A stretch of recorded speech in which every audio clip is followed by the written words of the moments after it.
This is the reading for day 95 of the year 2022, April the 5th, 2022. I'm reading from the New Living Translation of the Chronological One-Year Reading Bible. Today's scripture is from the book of Judges.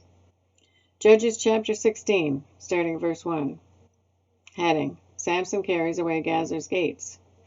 One day Samson went to the Philistine town of Gaza and spent the night with a prostitute.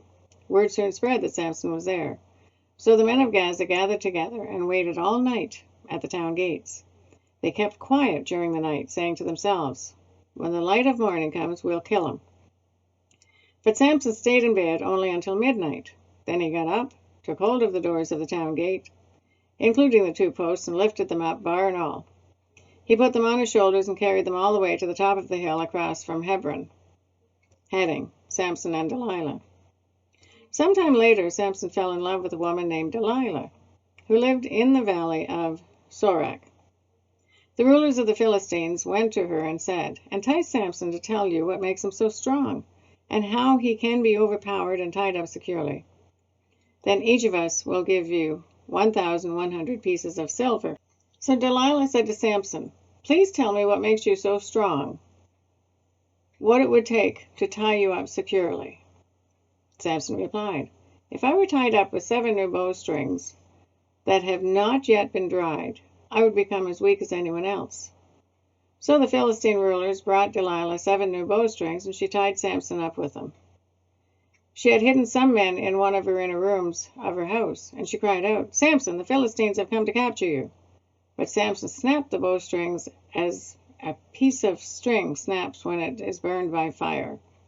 So the secret of his strength was not discovered. Afterward, Delilah said to him, "You've been making fun of me and telling me lies. Now please, tell me how you can be tied up securely." Samson replied, "If I were tied up with brand new ropes that had never been used, I would become as weak as anyone else." So Delilah took new ropes and tied him up with them. The men were hiding in the inner room as before. And again Delilah cried out, "Samson, the Philistines have come to capture you." But again Samson snapped the ropes from his arms as if they were thread. Then Delilah said, "You've been making fun of me and telling me lies. Now tell me how you can be tied up securely." Samson replied, "If you were to weave the 7 braids of my hair into the fabric on your loom and tighten it with a loom shuttle, I would become as weak as anyone else." So while he slept, Delilah wove the 7 braids of his hair into the fabric, and then she tightened it with a loom shuttle. Again she cried out, "Samson, the Philistines have come to capture you." But Samson woke up, pulled back the loom shuttle, and yanked his hair away from the loom and the fabric. Then Delilah pouted, "How can you tell me I love you when you don't share your secrets with me? You've made fun of me 3 times now, and you still haven't told me what makes you so strong." She tormented him with her nagging day after day until he was sick to death of it. Finally, Samson shared his secret with her. "My hair has never been cut," he confessed, "for I was dedicated to God as a Nazirite from birth. If my head were shaved, my strength would leave me, and I would become as weak as anyone else." Delilah realized he had finally told her the truth, so she sent for the Philistine rulers. "Come back one more time," she said, "for he has finally told me his secret." So the Philistine rulers returned with the money in their hands. Delilah lulled Samson to sleep with his head on her lap, and then she called in a man to shave off the 7 locks of his hair. In this way, she began to bring him down, and his strength left him. Then she cried out, "Samson, the Philistines have come to capture you." When he woke up, he thought, "I will do as before and shake myself free." But he didn't realize that the Lord had left him. So the Philistines captured him and gouged out his eyes. They took him to Gaza, where he was bound with bronze chains and forced to grind grain in the prison. But before long, his hair began to grow back. Heading: Samson's final victory. The Philistine rulers held a great festival, offering sacrifices and praising their god, Dagon. They said, "Our God has given us victory over our enemy Samson." When the people saw him, they praised their God, saying, "Our God has delivered our enemy to us. The one who killed so many of us is now in our power." Half drunk by now, the people demanded, "Bring out Samson so he can amuse us." So he was brought from the prison to amuse them. And they had him stand between the pillars supporting the roof. Samson said to the young servant who was leading him by the hand, "Place my hands against the pillars that hold up the temple. I want to rest against them." Now the temple was completely filled with people. All the Philistine rulers were there, and there were about 3,000 men and women on the roof who were watching as Samson amused them. Then Samson prayed to the Lord, "Sovereign Lord, remember me again, O God.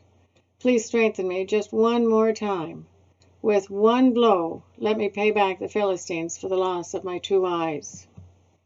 Then Samson put his hands on the 2 center pillars that held up the temple. Pushing against them with both hands, he prayed, "Let me die with the Philistines." And the temple crashed down on the Philistine rulers and all the people. So he killed more people when he died than he had during his entire lifetime. Later his brothers and other relatives went down to get his body. They took him back home and buried him between Zorah and Eshtaol, where his father Manoah was buried. Samson had judged Israel for 20 years. Judges 17, starting at verse 1. Heading, Micah's idols. There was a man named Micah who lived in the hill country of Ephraim. One day he said to his mother, "I heard you place a curse on the person who stole 1,100 pieces of silver from you. Well, I have the money. I was the one who took it." "The Lord bless you for admitting it," his mother replied. He returned the money to her, and she said, "I now dedicate these silver coins to the Lord. In honor of my son, I will have an image carved and an idol cast." So when he returned the money to his mother, she took 200 silver coins and gave them to a silversmith, who made them into an image and an idol. And these were placed in Micah's house. Micah set up a shrine for the idol, and he made a sacred ephod and some household idols. Then he installed one of his sons as his personal priest. In those days, Israel had no king. All the people did whatever seemed right in their own eyes. One day, a young Levite, who had been living in Bethlehem, in Judah, arrived in that area. He had left Bethlehem in search of another place to live, and as he traveled, he came to the hill country of Ephraim.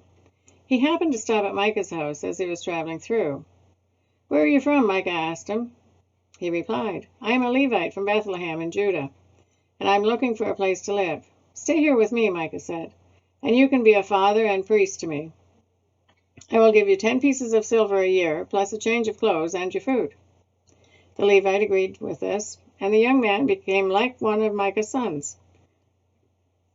So Micah installed the Levite as his personal priest, and he lived in Micah's house. "I know the Lord will bless me now," Micah said, "because I have a Levite serving as my priest." Judges chapter 18, starting verse 1. Heading, Idolatry in the tribe of Dan. Now in those days Israel had no king, and the tribe of Dan was trying to find a place where they could settle.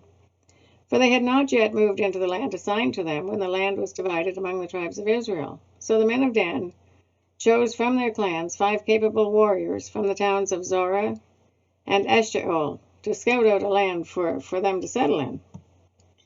When these warriors arrived in the hill country of Ephraim, they came to Micah's house and spent the night there. While at Micah's house, they recognized the young Levite's accent. So they went over and asked him, "Who brought you here? And what are you doing in this place? Why are you here?" He told them about his agreement with Micah and that he had been hired as Micah's personal priest. Then they said, "Ask God whether or not our journey will be successful." "Go in peace," the priest replied, "for the Lord is watching over your journey." So the 5 men went on to the town of Laish, where they noticed the people living carefree lives, like the Sidonians. They were peaceful and secure. The people were also wealthy, because the land was very fertile, and they lived a great distance from Sidon, and had no allies nearby. When the men returned to Zorah and Eshtaol, the relatives asked them, "What did you find?" The men replied, "Come on, let's attack them. We have seen the land, it's very good. What are you waiting for? Don't hesitate to go and take possession of it. When you get there, you will find the people living carefree lives. God has given us a spacious and fertile land, lacking in nothing." So 600 men from the tribe of Dan, armed with weapons of war, set out from Zorah and Eshtaol. They camped at a place west of Kiriath-Jearim in Judah, which is called Mahanadan to this day. Then they went on from there into the hill country of Ephraim and came to the house of Micah. The 5 men who had scouted out the land around Laish explained to the others, "These buildings contain a sacred ephod, as well as some household idols, a carved image, and a cast idol. What do you think we should do?" Then the 5 men turned off the road and went over to Micah's house, where the young Levite lived, and greeted him kindly.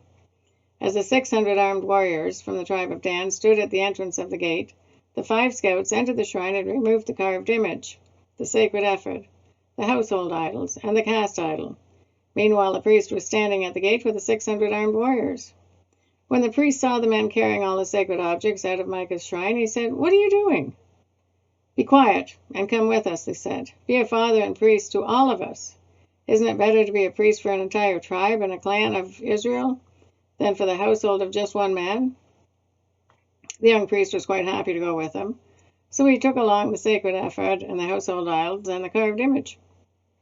They turned and started on the way again, placing their children, livestock, and possessions in front of them. When the people from the tribe of Dan were quite a distance from Micah's house, the people who lived near Micah came chasing after them. They were shouting as they caught up with them. The men of Dan turned around and said to Micah, "What's the matter? Why have you called these men together and chased after us like this?" "What do you mean, what's the matter?" Micah replied. "You've taken away all the gods I have made, and my priest, and I have nothing left." The men of Dan said, "Watch what you say. There are some short-tempered men around here who might get angry and kill you and your family." So the men of Dan continued on the way, and when Micah saw that there were too many of them for him to attack, he turned around and went home. Then with Micah's idols and his priest, the men of Dan came to the land of Laish, whose people were peaceful and secure. They attacked with swords and burned the town to the ground. There was no one to rescue the people, for they lived a great distance from Sidon and had no allies nearby. This happened in the valley near Beth-Roab. Then the people of the tribe of Dan rebuilt the town and lived there. They renamed the town Dan after their ancestor, Israel's son, but it had originally been called Laish.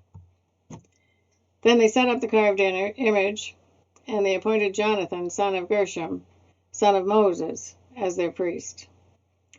This family continued as priest for the tribe of Dan until the exile. So Micah's carved image was worshipped by the tribe of Dan as long as the tabernacle of God remained in Shiloh. That is the reading for day 95 of the year 2022. God bless each and every one of you. And may God be with you until we meet again.